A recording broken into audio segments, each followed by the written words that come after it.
গ্রামের অত সম্পদ ব্যক্তি তারা তারা হেল্প করলো না। আর আমার এই শাহুজার ছেলে রনি, সে মালয়েশিয়ায় থাকে, সে যতটুকু তাকে সার্বিক সহযোগিতা করছে অর্থ দিয়ে। খালি এটাই নয়, এই মহাকারীতে জিরেনির বেটা যারা মনে করো প্রতিবন্ধী, তার পরিবারটা চলতেছে তার টাকায় দিয়ে বিভিন্ন জায়গায় মসজিদ মাদ্রাসা, এবং সে দুঃখে সুখে পাশে দাঁড়ায়।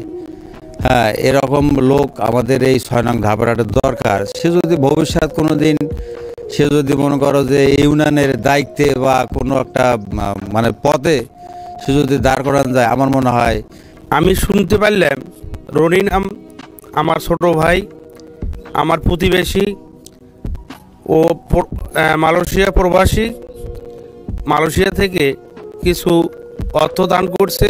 কিন্তু হোসনারেই নয়, এই ইউনিয়নের অনেক লোকের থেকে অনেক অর্থ সে দেয়, এবং অসুস্থ লোক সুস্থ করার জন্য টাকা পয়সা যতটুকু পারে হেল্প করে। যদি আমাদের ইউনিয়নে যদি এই ধরনের ছেলে কোনো সুযোগ সুবিধা তাকে দায়িত্ব দেওয়া যায়, সে মনে হয় কাজ করবে।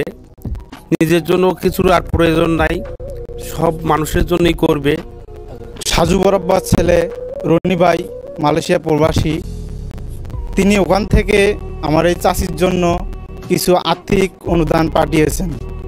আমি মনে করি যে আমার এই রনি ভাই এই ৬ নং ধাপেরহাট ইউনিয়নের জন্য যত আর্থিক অনুদান দিয়েছেন গরিব দুঃখীদের জন্য, আমি মনে করি যে আমাদের একজন এই ৬ নং ধাপেরহাট ইউনিয়নের আর রনি ভাই যে কাজটা করতেছেন, আমি তার জন্য প্রাণ খুলে দোয়া করি। তিনি প্রবাসে সব ছেলেকে নিয়ে, বউকে নিয়ে ভালো থাকবেন, স্ত্রী সন্তানকে নিয়ে সবসময়ের জন্য। আর আমি আবারও তার কাছে একটা অনুরোধ জানাবো যে ভাই সব সময়ের জন্য এরকম গরিব মেহনতি মানুষের পাশে দাঁড়ায়।